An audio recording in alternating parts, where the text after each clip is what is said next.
Yan ah.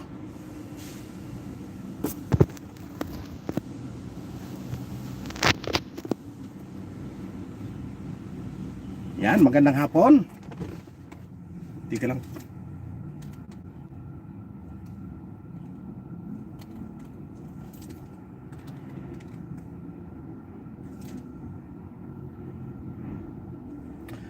Magandang hapon po sa inyong lahat. 6 million in the house. Mega love shout out. Ayan. Magandang hapon po sa inyong lahat. Mapagpalang umaga, mapagpalang tanghali, mapagpalang gabi. 10 million in the house. Mega love shout out. Saglit lang ha. Anong nangyari dito?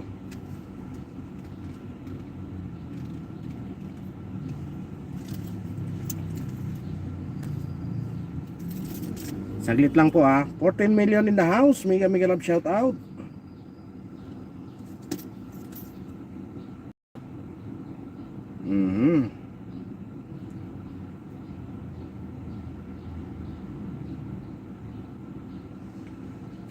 Mega love shout out po sa inyong lahat. At mega love shout out din kay Mami Mercy Calunod.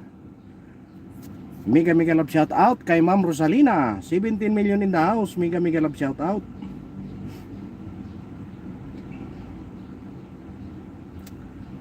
Mega love shout out kay Nani Sanchez Vlog, kay Paul Donisa Official. Mega love shout out. Ayan, bago tayo mag-umpisa no, shout out muna tayo. Mega love shout out din kay G Chang Wok, kay Kagawad Antonihan. Mega love shout out. Ayan, 17 million. Pasensya na kayo, hindi ako nakapag-live kahapon. Ang sakit, sobrang sakit ng mata ko.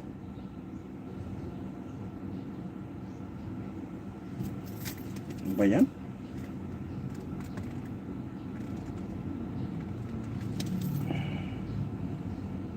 Sobrang sakit ng mata ko kahapon, pambihira na yon. Hindi talaga kakayanin.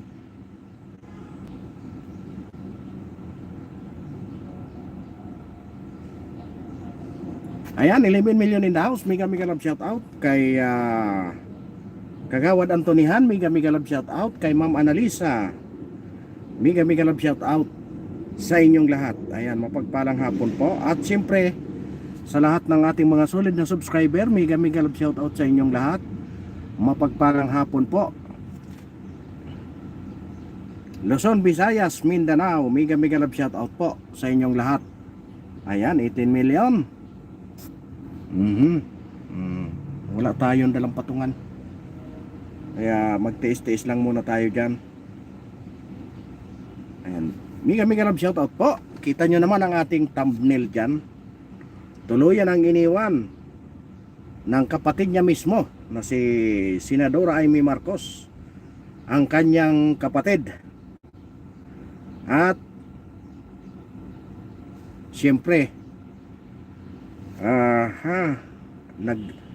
nagbanta pa yung nagbabala pa, hindi banta no, nagbabala, nagbigay ng babala na marami pang lalabas na katotohanan tungkol sa pag like dan. Yan, mega love shout out to you. May yan, mega love shout out po. At marami pang ilalabas. Alam ko nag-press ko na kanina no, ang senadora. Kasi nga sa kanyang hindi na siguro natiis ang away sa loob ng palasyo. Kaya nga hindi na kinaya na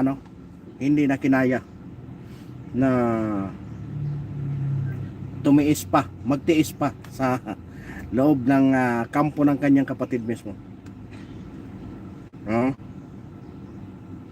Ayan, kay Surina Habalia. Ayan, like dan. Mega love shout out kay Ma'am Surina Habalia. Ayan, mega love shout out. At sa inyong mga solid na subscriber, mega mega love shout out sa inyong lahat. Kay shout out sa iyo boss DTV, good PM dyan. Ayan, good PM din, saan ka ba naroon? Ayan, mega mega love shout out sa inyong lahat. At sa ating lahat ng mga solid na subscriber, mega mega love shout out sa inyo. Maraming salamat sa walang sawa nyong suporta. Ayan, at yun nga, iano natin, ilabas natin yung kanyang preskon kanina, no? Nag-preskon kanina ang kanyang kapatid na si Senador Aimee. Hanapin lang natin, ano? Subscribe dan. Thank you kay Ma'am Sorina. Thank you very much. Maraming salamat, Ma'am Sorina. Hanapin natin yung kanyang preskon kanina, no? Kasi nag-preskon na kanina. Ayan. Ito nga, hindi na naitago ng dating senadora, no? Talagang nilabas na. Alam nyo, napapanahon na. Kung si kung si Mayor Magalong hindi natakot na ilantad ang katotohanan, ano? Hindi natakot na ilantad ang katotohanan ni Mayor Magalong. Siguro ang magpatunay nito mismo ang kanyang kapatid na si Senadora Amy Marcos, ano? No? Kung saan kung saan lahat ng mga sinasabi ng mga ng dating Pangulong Duterte ay totoo lahat, no? Katulad ng mga sinasabi ng mga BBM vloggers na walang katotohanan lahat, ano? Kasamahan mo po ba si Sir Sina PL at Tito Tan, ano daw yun? Tito Tantan and mga DDS vloggers. Hindi ko pa namit yan, ano, Ma'am Sorina, hindi ko pa namit yan si ano. Namit ko pa lang personal si Buster, si Buster TV, si Brothers Traveler, si Badong Aratiles, si KPL, si ayan, yung Banatiros. Ayan, namit ko na yan sila lahat doon sa pre-rally. 2 beses ko na namit yan, Banatiros. Pero sila Buster, may mga connection kami niyan nila Buster. Sabi niya si Buster, okay, mga DDS vlogger po sila. Okay po sir, yan, thank you very much kay Marcelita, ano ito? Marcelina Maraasen. Kami taga Mindanao, basta Duterte pan kami. Di ba alam nyo, lahat ng binulgar ng dating Pangulong Duterte, isa lang ang ibig sabihin yan. Lahat yan ay totoo. Alam nyo kung bakit? Isa ang nagpapatunay dyan, si Mayor Magalong. Si Mayor Magalong po ay hindi kaalyado ng mga Duterte. Pero bakit binubulgar niya lahat itong mga pinaggagawa ng mga kongresista ngayon, ano? Dahil nga pinaninindigan niya na ayaw niya ng korupsyon. Mega love shout out, 31 million views. God PM po. Iyan, sabi ni Ma'am Sorina. Di ba? Iyan lang ang ibig sabihin niya, na ang totoo lahat ng sinasabi ng mga Duterte. Alam niyo kung bakit? Si Mayor Magalong nga hindi nila kaalyado. Hindi nila naging katikit yan si Mayor Magalong. Pero bakit nagbubulgar? Ibig sabihin, totoo lahat ang pinagsasabi. Ngayon, abangan pa natin kasi bigay ng si Senadora Aimee na marami pa siyang ibubulgar tungkol sa pagkahuli kay dating Pangulong Duterte. Sambuanga Sibugay, Team PDP kami, si Mayor Magalong dati military yan. Kaya, di ba?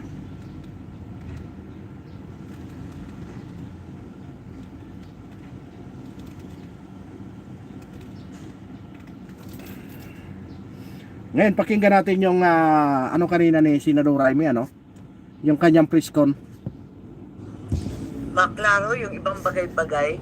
Nais kong magbigay ng dalawang dokumento ngayon. Ano? Yung unang-una, yung timeline pa lamang. So, umpisahan na lang natin yung timeline. Mabilis lang to sana.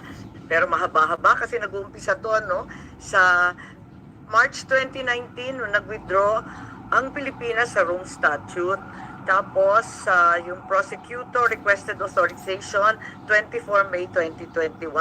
May deferral noong 2022 ng Hunyo. Pagkatapos, 12 September 2022, ang ating Pangulo ay nagsabi, ICC will only take action when the country is no longer functioning and has no judiciary. So, 26 January 2023, ang ICC nag-umpisa na naman ang investigasyon sa drug war. And then the appeals chamber rejected the suspension noong Marso. And then, July 5 ng 2023, ipinagtatanggol ni VP Sara yung confidential fund ng DepEd at ng OVP. Yung ICC Chamber delivered its judgment 18 July 2023. Pero inulit na naman ni Presidente Bongbong 24 November ng 2023 na simple lang ang isyung yan. Hindi naman siguro tama na ang tagalabas ang mag-iimbestiga dito sa atin. So yun ang nangyari, ano? Tapos gusto natin maintindihan yung konteksto ng mga pangyayari. At nung 15 December 2023, andyan na yung sulat kay VP Sara na the jurisdiction of the ICC over the Republic of the Philippines after the effectivity of our withdrawal is very much in question, and I am certain that you and all of my cabinet will... Hindi ko sinabing iboto nyo, ano? Ang sa akin nga, solid Duterte. Duterten. Kaso lang ang problema, Honey 29 solid Duterte forever, di ba? Ang problema kasi, kaysa naman manalo pa yung mga talagang alagad ni BBM, di ba? Ito kahit papano naging patas na siya, pero huli na ang lahat. Ngayon pa siya nagsalita, wala na ang dating Pangulong Duterte. Di ba? Dapat noon pa lang. Nagdili-dali kasi siya kasi nga naghanap ng pagkakataon. Honey 129 official OFW Cyprus, proud taga Mindanao, Jensan. Ayan, mega love shout out sa inyong lahat diyan sa Cyprus. Saan ba yung matapang na maisog na presidente ng Croatia, no? Yung pinagbabantaan ngayon ni Enrile, pinagbabantaan yung mga ng Croatia. Ayun nga, hindi ko sinasabing iboto nyo si Senador Aimee, pero kung ang mananalo, dapat umalis na siya sa alyansa. Umalis na po, tuluyan na pong umalis, Boss Ido. Tuluyan na po niyang iniwan ang alyansa. Tuluyan niya nang iniwan kasi nga yung mga kaalyansa mismo siya mismo ang tinatapon mismo siya di ba? Ngayon sinasabi nila ang mga Duterte pro China. Bakit hindi nyo isanksyon yung trade, di ba?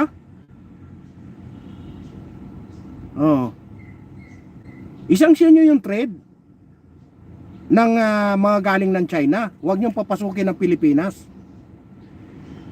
Ganun lang kasimple. Yung ayaw siya sa China, ipasanksyon nyo yung trade relation. Di ba? Ganun lang kasimple. Kaming mga loyalista to PDP China, di ba? Di ba? Mga loyalista, yung mga loyalista diyan, sabihin nyo na isanksyon yung Roger Jr. Alarcon, mega love shout out mga Marites. Mga Marites talaga. It's up to you, Ido. Di ba? Sabi ni Ma'am Hane, 129. Di ba? Kaysa naman bumuto tayo ng taga-alyansa, tinik pa sa lalamunan yan pagdating ng panahon. Kontrabida pa yan eh. O ito kahit pa paano nakikitaan mo ng ano. Pero hindi ko sinabing ibuto nyo ha. Yan lang ang akin. Kasi nga, malaki ang potensyal nito na pag ito nabuisit si Senadora Amy Marcos, ilabas lahat yung mga pinaggagawa ng mga kaalyado nito ni Pangulong Marcos.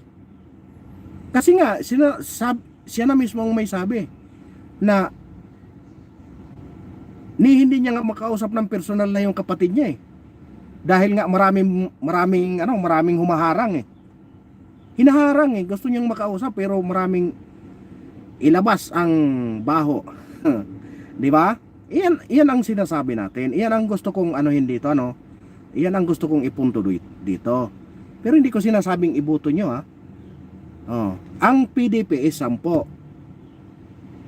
'Di ba? Di kulang ng 2. Kung makalusot lalo na yung lalo na yung hunyango na si Tolentino.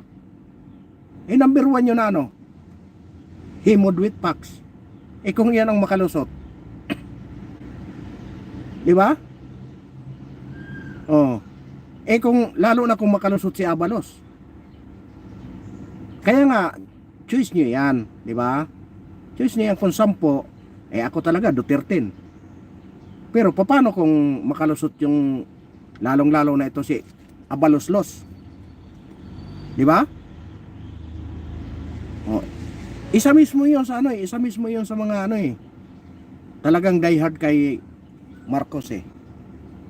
Oh. Wala man tayong choice. Dahil 10 lang yung atin, agree ako kay Aimee. At least kahit paano bumawi siya. Kahit huli na, 'di ba? Kahit huli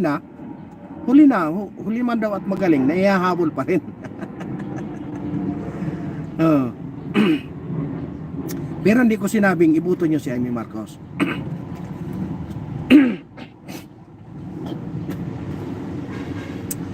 Alam nyo, may kwento ko sa inyong meron akong 2 kaibigan na vlogger na kay Amy Marcos ya. Tapos na kay Bongo. 2 sinasamahan nila kay Bongo. Pero nung sumama nga sa alyansa ito si Amy Marcos, pumoko sila kay Bongo. Iyon nga yung sa akin na sabi sa akin, may offer sa kanila na 30K kung gusto kong sumama sa grupo. Nakita naman 'di ba halos OFW solid Duterte. Iyon. Kaya nga po Ma'am Hane. 'Di ba? Aywan ko kung hindi pa sila na diyan. Hindi pa sila na nangatog diyan. 'Di ba? Kaya nga ang nung humiwala ito si Amy Marcos, nag-focus na sila kay Senador Bongo, yung 2 kong kaibigan na vlogger. Makikita nyo palagi yon. Minsan nasa likuran niya ni Senador Bongo, matangkad na medyo maputi. Na kasi yung yung YouTube account niya na strike kagagawa ng mainstream media din. Nanghingi sa kanya ng video, siya pang na-strike. Di ba? Siya pang na-strike. Kaya nga ang natin Duterte straight. Paano yung 2? May 2 tayong bakante. Kaya magpili kayo ng choice nyo. Si Amy Marcos kahit paano bumabawi. Lalo na yung mga taga Mindanao nag-prayer rally, kilabutan ka sa daming tao. Nakikita po namin yan, Ma'am Hane, Ma'am Hane 129 nakikita namin lalong-lalo na yung yun sa Sambuanga sa araw ng Davao makikita nyo kung gaano ka ipasok si Busita. Yan, pwede rin yon. Choice nyo yun. Basta Duterte tayo, straight 10. Kasi lahat dito sa yung sa lugar ko, talagang ano na sila. Ano ko na yon, straight na kami doon, Duterte. No? Kasi nga, ito,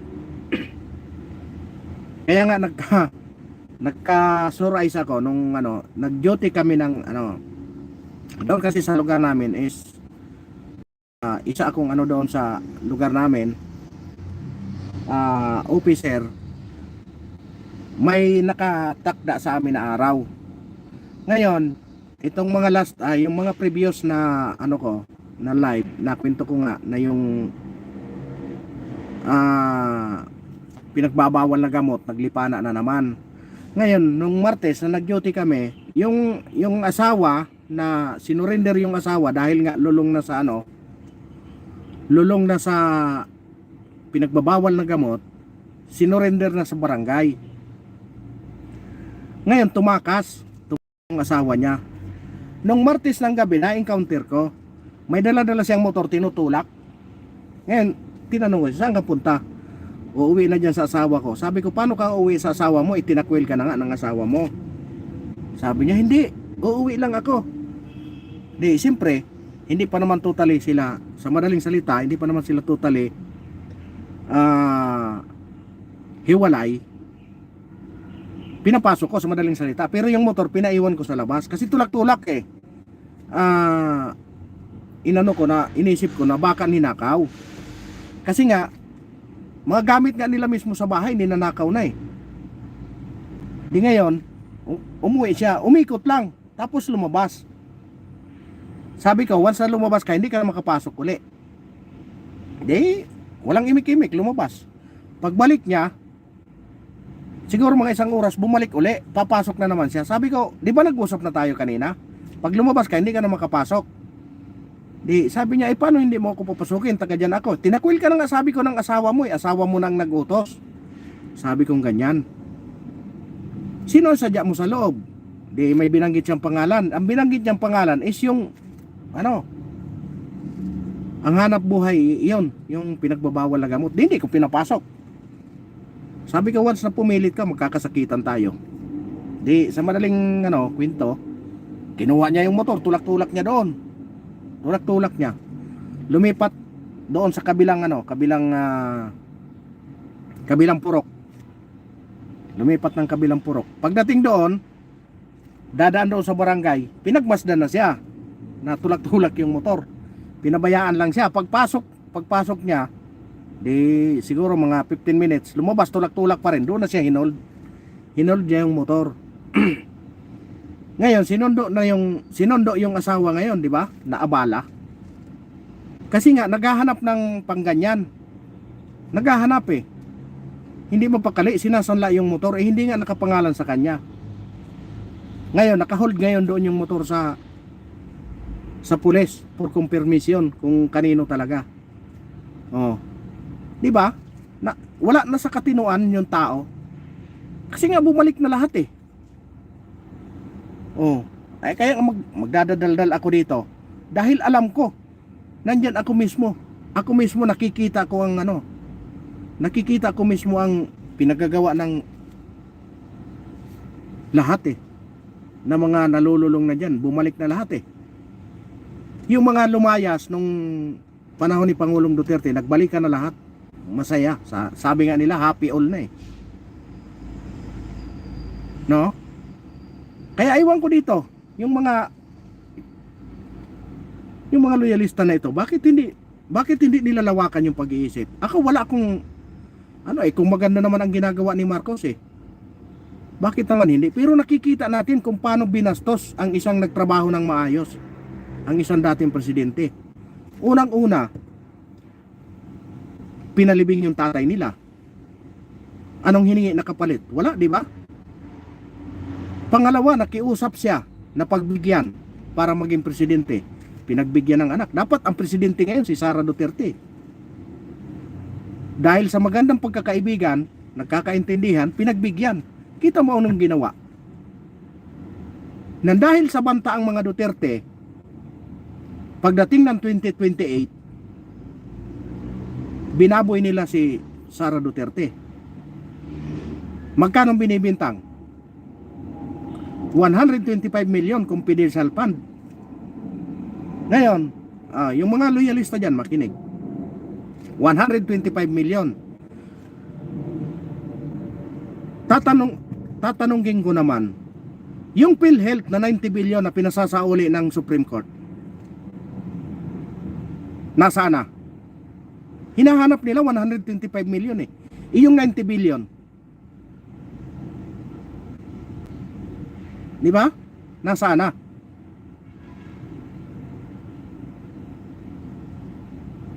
Iyon lang ang ano doon eh. Ganun lang kasimple yan. Wala namang problema. Ako, may sinusuportahan akong politiko, pero tahimik eh. Kaya tahimik ako. May sinusuportahan ako. Tama naman na ano. Alam nyo, pag ikaw die hard ka sa sinusuportahan mong politiko, wag kahit mali, susundin mo pa. Mali na nga eh, susundin mo pa eh. Magkakawindang-windang ang ano nyo, ang bayan nyo. Pag mali na nga, susundin mo pa. Dapat kayo mismo paalalahanan nyo na mali na ang ginagawa, para maidiretso, makatrabaho ng tama. Mali na nga eh. Di ba, isipin nyo ha? Wala na nga tayo sa ano eh, sa ICC. Bumitaw na nga tayo. Bakit? Anong ginawa? Oh. Tapos yung mga magigiting natin na mga DILG secretary dyan, pinagpipilitan pa na tama yung kanilang ginawa. Individual. Mayroon ba nun? Oh. Ngayon tingnan nyo si Congressman Tibes. Hindi nila mapauwi-uwi dito kasi dumaan sa due process eh. Anong nakita ng Timor-Leste? Totoo, may banta. Kaya lahat umaayon ngayon kay Tibes. Anong nagawa ng Pilipinas? Napakaliit ng bansa ng Timor-Leste ha. Oh. Sa halip na mag-isip ng paraan kung paano nila makuha si Congressman Tibes, alam niyo kung anong sinabi ng ating magiting na DILG secretary? Ay hindi, kasi ano yan eh, mga kurap. Tama ba yun? Para lang makagante, pasamain mo yung loob ng tao. Oh. Ngayon, anong ginawa kay Amy Marcos? Iyan mismo, nagpapatunay mismo na sila mismo ay wala sa hulog. Nagsasabi ng totoo yung tao. Anong ginawa? Tinanggal nila.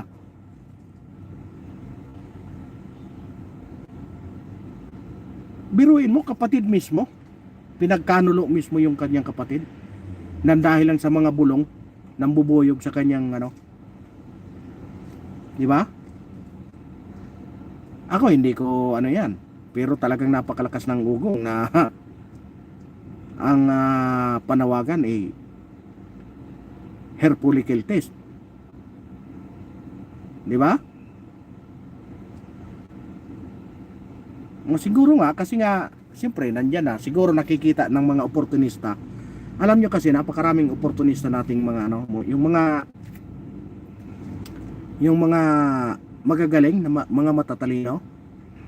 Mga oportunista ang mga yan kadalasan. Hindi naman lahat lalong-lalo na yung mga nakaupo ngayon. Di ba? Ang inisip lang nila yung kanilang mga sarili. Ako may sinusuportahan akong politiko, pero sa ngayon maayos pa naman ang ginagawa. Sa kapitan may sinusuportahan ako. Basta sabi ko, magkasundo tayo sa tama, pero sa mali di tayo magkasundo. Ibubulgar ko baho nyo. Inupiran tayo ng trabaho sa barangay. Di ako tumanggap. Ba't ako tatanggap? Ang posisyon ng barangay is hanggang 9 years lang. Tatlong taon ng 3 taon hanggang 9 years. Pagkatapos noon, saan ako pupulutin? 20 26 years na ako sa trabaho ko, magto 27 na. Iiwanan ko na dahil lang dyan? Never. Ayaw ko magpasikat. Diba? Marami akong sinusuportahan na politiko. Ang ninong ko, politiko eh. Ninong namin sa kasal. Dalawang magkapatid. Siyempre, ibubulgar ko yan sa tamang panahon. Hindi, maayos pa naman ang kanilang trabaho. Kaya nga sabi ko nga sa inyo, pag maayos, kampi-kampi tayo. Pero pag hindi maayos, ay, magkakalaban tayo.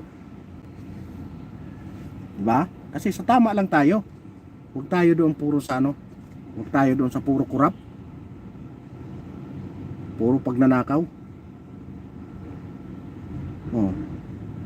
Yung 90 billion na PhilHealth, nasaan na? Hindi na nga malaman kung nasaan eh. Yung flood control, nasaan na? Binangga na ng barko. Diba? Nagkawindang-windang na. Hindi na nga malaman kung nasaan na eh.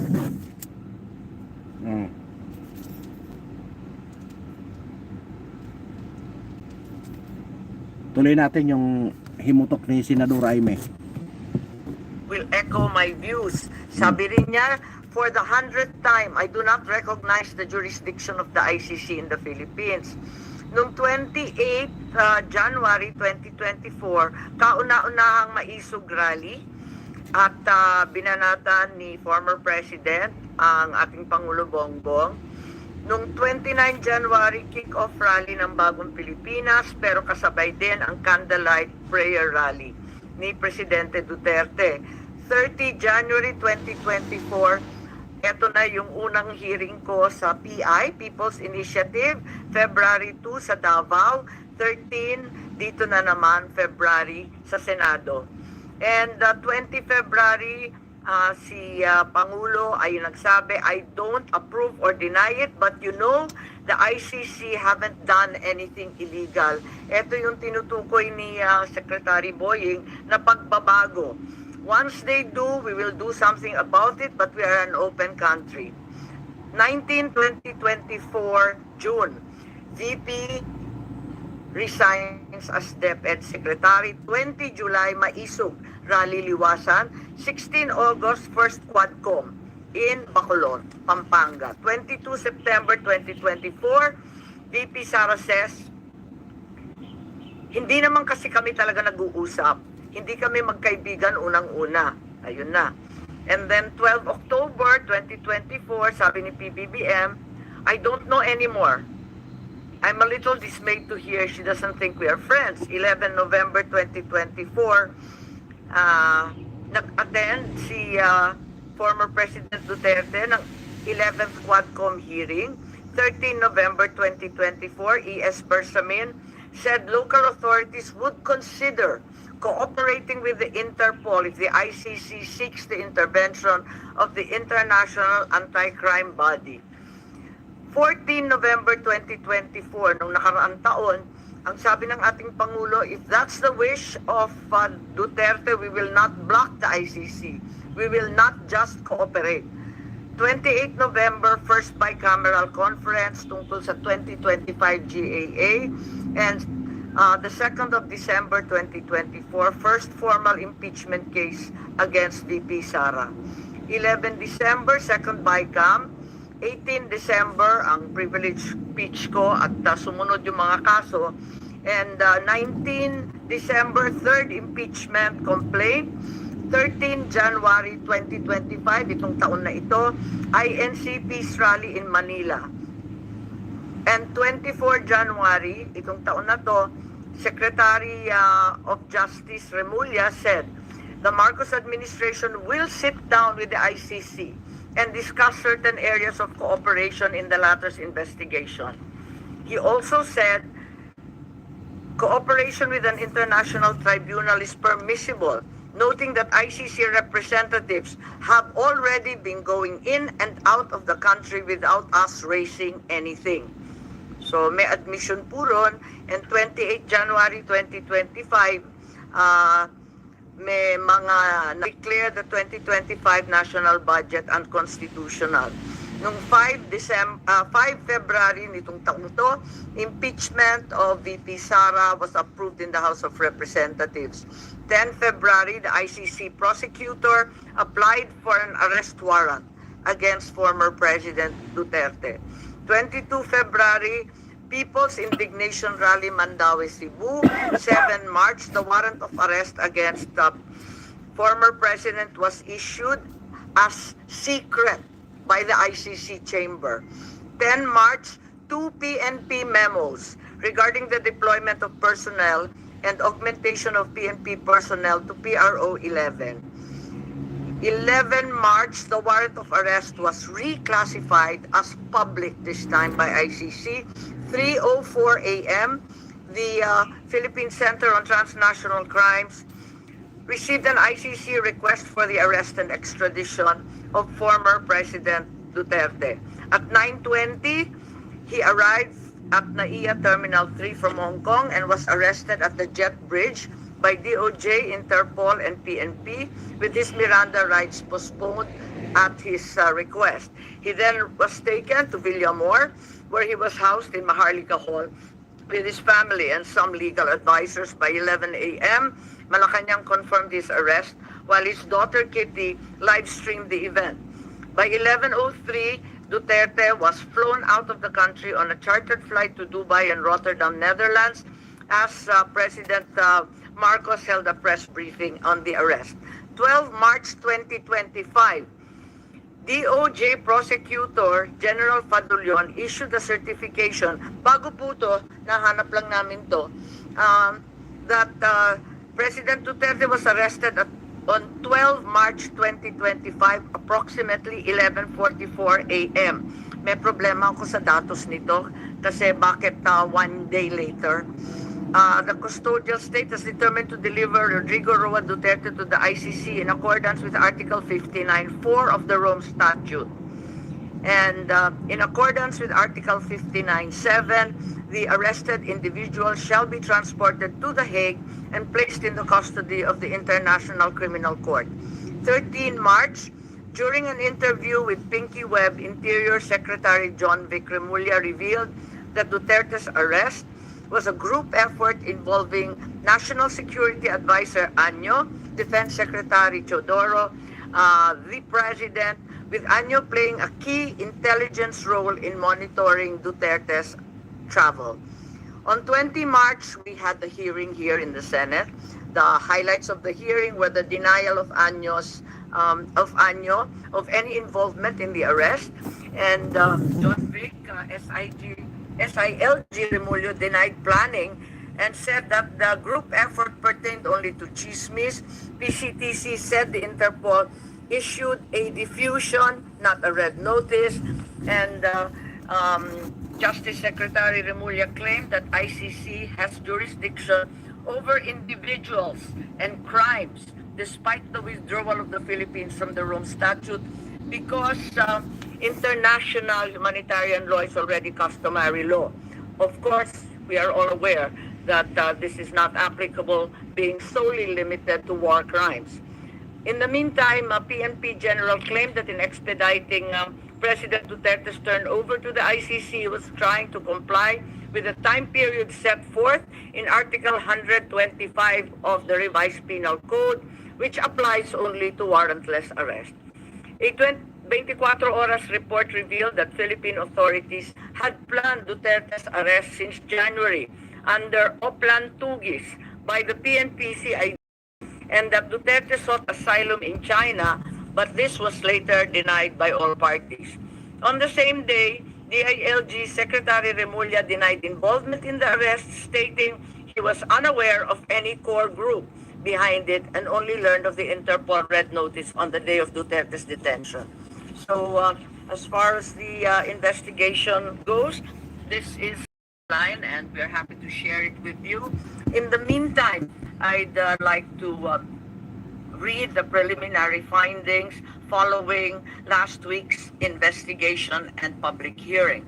Number 1, the Philippines had no legal obligation to arrest former President Number 1. Rodrigo Roa Duterte and turn him over to the International Criminal Court.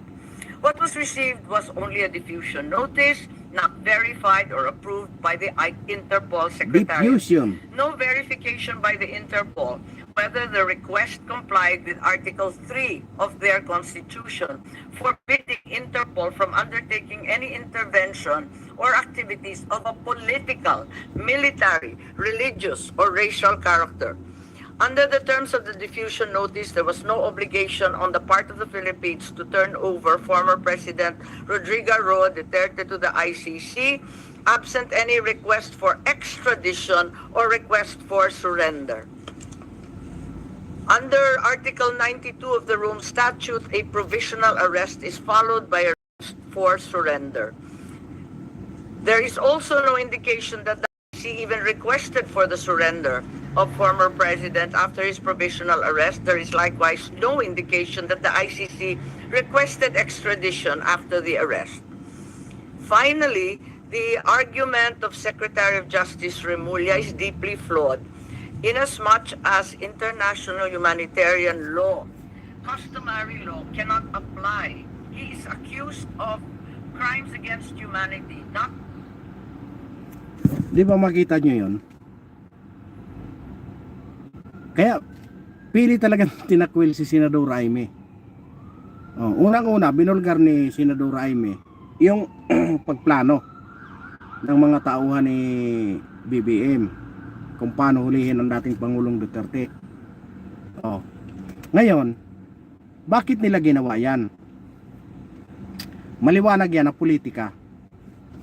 Unang-una, pasorbe sila ng pasorbe kahit anong paninira ng Congress kay VP Sara Duterte, hindi nawawala yung positive na suporta ng tao kay VP Sara. Totoo yun, bumababa. Pero hindi bumababa sa positive. Hindi nagni-negative. Pag bumaba si VP Sara, si Bongbong Marcos, mas bumababa. Ngayon, ano ang gagawin? Tuloy ang paninira. Ngayon, nadagdagan pa nung budget. Ibinulgar ng dating Pangulong Duterte. Paano sila makagawa? Na bumangon na naman uli. Bumangon na naman uli ang mga Duterte. Kasi nga, binulgar na nila yung kabulukan na pinaggagawa ng mga congressman. Ngayon, anong paraan para wala ang mga Duterte? Unang-una, i-impeach si VP Sara Duterte. Pangalawa, mawala si dating Pangulong Duterte. Para wala nang hadlang sa 2028. Hindi nila iniisip mawala man ang VP Sara. Maraming mga oportunista dyan na gusto rin maging presidente, nananahimik lang ngayon kasama nila. Sa tingin nyo, hindi ba ibubulgar ang kabulukan ng gobyerno na ito ng mga kalaban nila? Baka mas matindi pang sasapitin nila. Pag bumulgar na ang mga yan, ikalaban nila yan pagdating ng 2028. Mga tahimik lang. Yan nga sinasabi ko kanina na iyan, may mga sariling interest yan. May mga pansariling interest yan. Mga oportunista nga eh. Kaya lang yan sumama dyan sa pangangampanya. Sumama lang sa alyansa dahil dyan.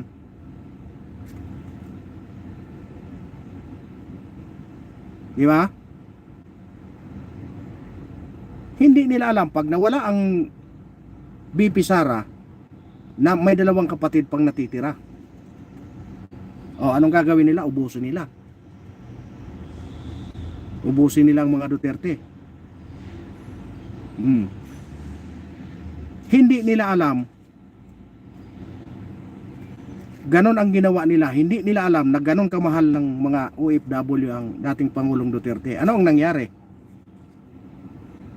Di ba? Marami ng mga umuugong na no remittance. Nagbabantaan na nga kabilaan, di ba? Kaya nga ito palala ng palala hanggang palapit ng palapit ang 2028. Manalo man ang mga alyansa ni Marcos dito, sino ba ang pwede dyan pagdating ng 2028? Sino ang pwedeng maging kalaban nila? Oh.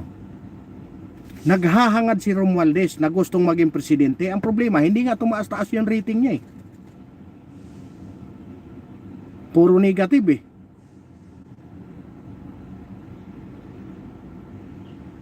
Kasi nga, kilalang kilala na sila, lalong lalo sa Tacloban.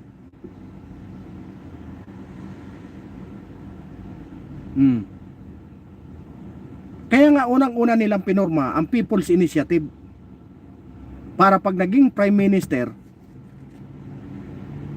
Presidente si Bongbong Marcos, Prime Minister si Romualdez, hawak niya ang Congress eh. Oh, mawawala ang Senado, kaya hindi pumayag ang Senado.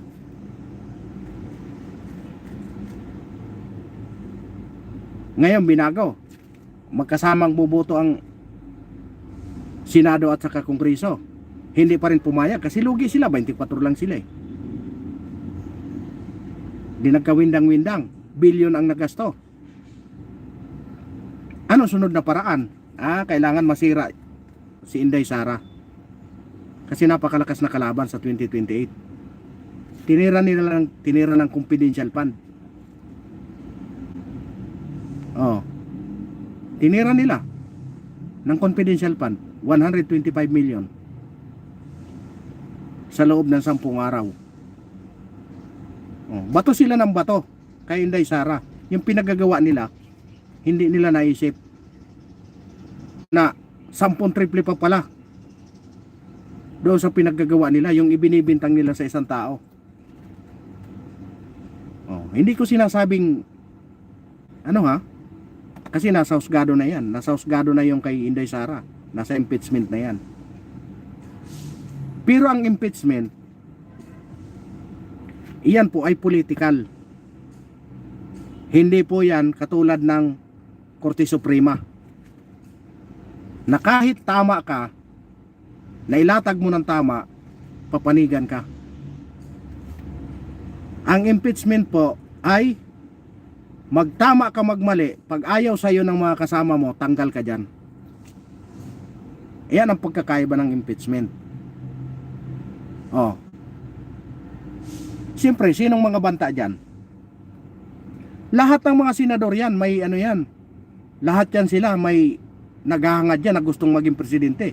Kasi senador na sila eh. 2 hakbang na lang, vice or president. Senador na eh. Oh. Ngayon, ang isang VP Sara Duterte is banta sa kanila. Banta sa kanilang mga pangarap.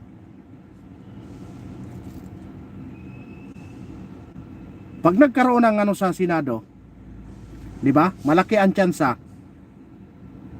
na matanggal si Sara Duterte. Kasi banta sa kanila lahat yan. Lahat yan banta sa kanila.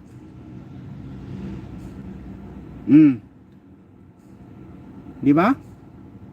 Dahil sa mga political ambition. Pag natanggal ang VP Sara, malaki ang tsansa ng mga senador.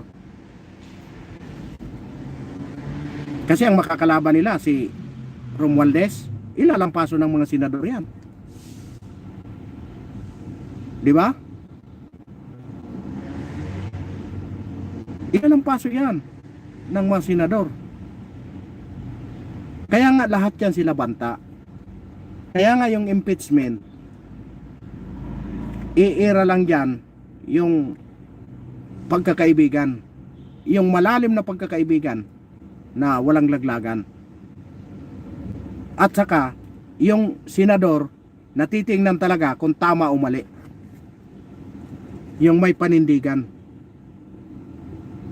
Doon yan babase. Pero kung ambisyon ang pag-uusapan, lahat yan sila may ambisyon na maging presidente. Banta sa kanila ang mga Duterte. Kaya nga, ang mission talaga ng administrasyon nito, mawala ang mga Duterte. Oh. Kasi nga banta sa kanila yan sa 2028 eleksyon. Hindi po banta na ano ha, baka mamaya ibahin na naman ang kahulugan. Banta sa kanila yan pagdating ng 2028 eleksyon. Iyan ang maliwanag yan. Di ba?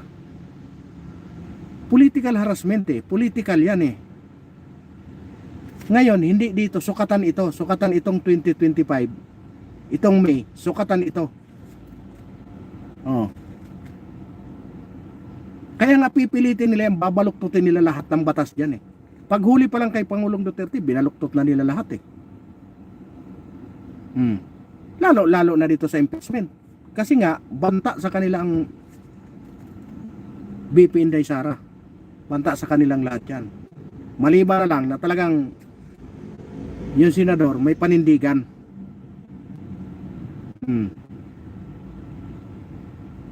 Sino bang may mga ambisyon dyan ng mga senador?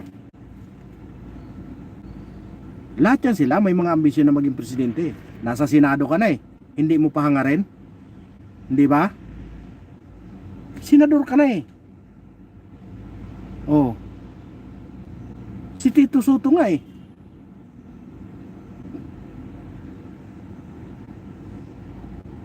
naghangad na maging vice presidente.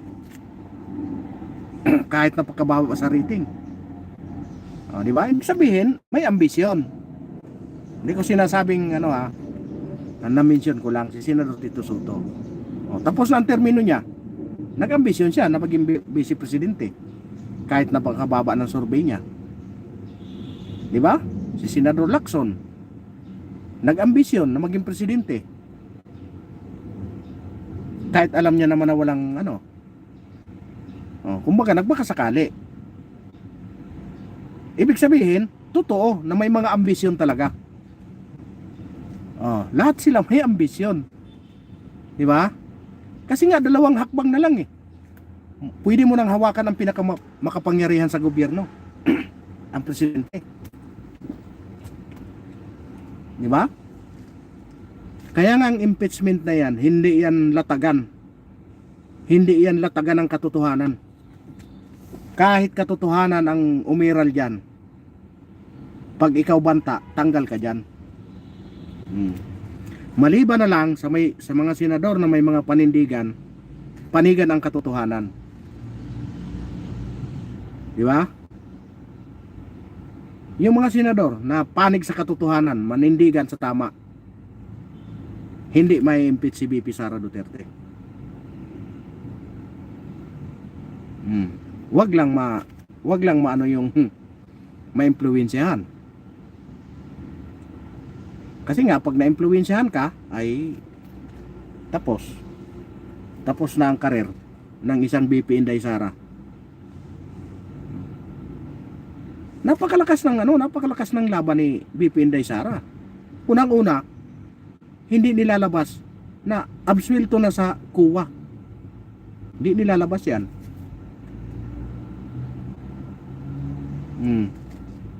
Dahil political harassment nga.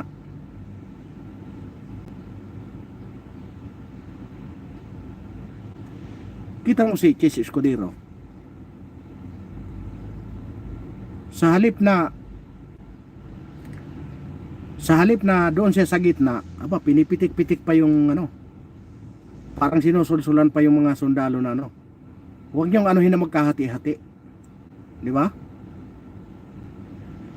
Kasi nga naman nung last na bakasyon magkakasama sila. Di ba? Ganon ang nagiging sistema. Impluwensya Pag na-impluwensyahan ka, kahit anong tibay ng panindigan mo, nakuha yung nakuha yung loob mo Pero kung senador na may panindigan, kahit anong mo dyan, maabsuelto ang Inday Sara Duterte.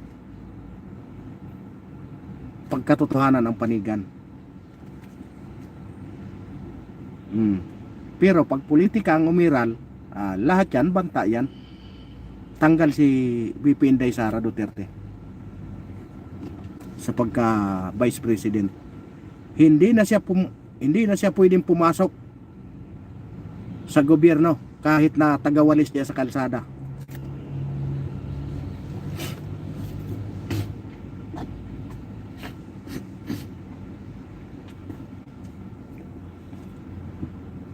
Di ba?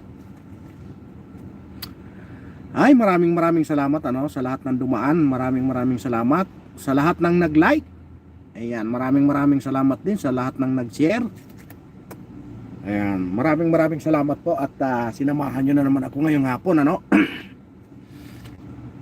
gusto ko lang magpasalamat sa mga nag-comment kanina kay Honey129 Official. Kung masamang tao yan, di yan mahalin ang buong mundo. Yan nga. Antay natin yung bukas ay parang mayroong rally sa Liwasang Bonifacio, Hindi ko lang alam. Pero kung maaga tayo, pala rin tayong maaga makauwi kasi ang uwi ko is umaalis kami dito sa bundok alas 7. Ayan, alas 7:30. Ayan, pag minalas-malas alas 8 pa, pero kung makaalis kami dito ng mga alas 6, baka makakahabol tayo, doon sa, alam ko may nagpost na may rally sa Liwasang Bonifacio sa araw ng birthday ng dating Pangulong Duterte, Kaya tandaan nyo, Street PDP. Yung nagsasabi dyan na pro-China, kayo kung hindi kayo pro-China, kung galit kayo sa China, di isanksyon nyo yung sanksyon nyo yung trade ng China. Galit kayo di ba? Kasi mananakop ang China. Di nyo. Di ba? Ganun lang kasimple. Parusahan nyo. Dahil kayo mananakop, hindi makapasok ang mga produkto nyo dito sa Pilipinas. Di ba? Ganun lang kasimple. Payuhan nyo yung economic. Dahil pakialamero ang China, paparusahan namin kayo. Di ba? Ganun lang, di ba yung US?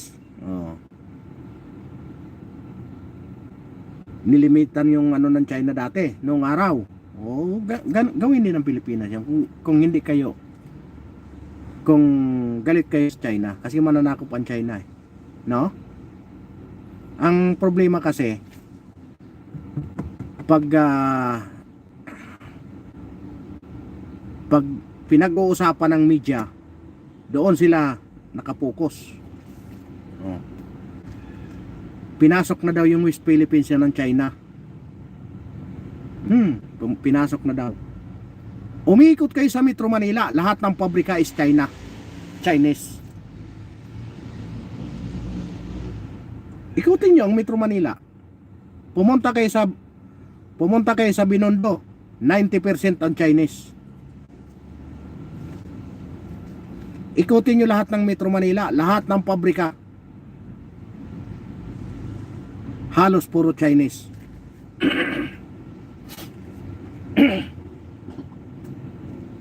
Di ba? Tapos galit na galit kayo na sinasakop yung West Philippines Nandito na nga sa Metro Manila Di ba? Nandito na sa Metro Manila yung mga Chinese. Ba't hindi nyo isanksyon?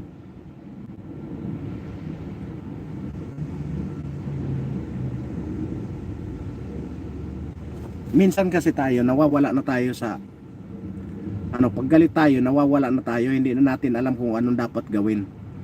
Yung iba naman, nakikisakay lang para sa popularity, para lang mapag-usapan.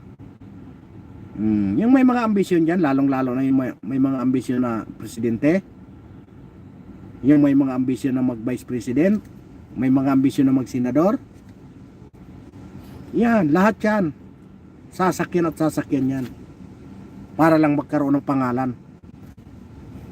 Pero tingnan mo yung mga pangalan, ang babantot. Parehas ng pangalan ko. Pero ako walang kaso. Sila may mga kaso, may mga Ano yun? Sabi nga ni BP Inday Sara hindi nagbabayad ng 9 million na ano? Na attorney's fee? Yung itinago daw yung asawa? Sino kaya yun? Minsan kasi si BP Inday Sara yung bunganga hindi makontrol lalo tuloy nagagalit sa kanya yung tao Sinisikrito ko nga, binubulgar mo naman. Di ba? Oh, yung congressman diyan na tinago daw yung asawa. Sabi nila, tapos may utang pa na 9 million na hindi marunong magbayad. Anak ng baka naman yan. Magbayad naman kayo. Para hindi kayo nasisirmonan ng Vice President. Ayun. Umabot na naman tayo sa dulo, ano? Bago tayo mag-iwalay, magpasalamat muna ako sa solid na mga subscriber na dumaan. Kay ano ito? Sino ba itong mga commentator dito? Kay Gerardo Pajaron, wag na yan Marcos, o di ba? Gerardo Pajaron, kay Hani 129. Yan. Sa lahat ng mga dumaan, ano? Init na ng cellphone ko ha. Sa lahat ng mga dumaan, maraming salamat sa inyong lahat. Sa nag-like, maraming salamat sa inyong lahat. Kay Mami Mercy Kalunod, maraming salamat po. Yan, sa lahat ng mga gabay mo sa amin, lahat na ginabayan mo, maraming salamat po. Di ko po makakalimutan. Yan. Habang nabubuhay po. Maraming salamat po, lalong-lalo na kay Ma'am Rosalina, kay Ma'am Analisa, kay Paul Nabuset, Paul Donisa Official.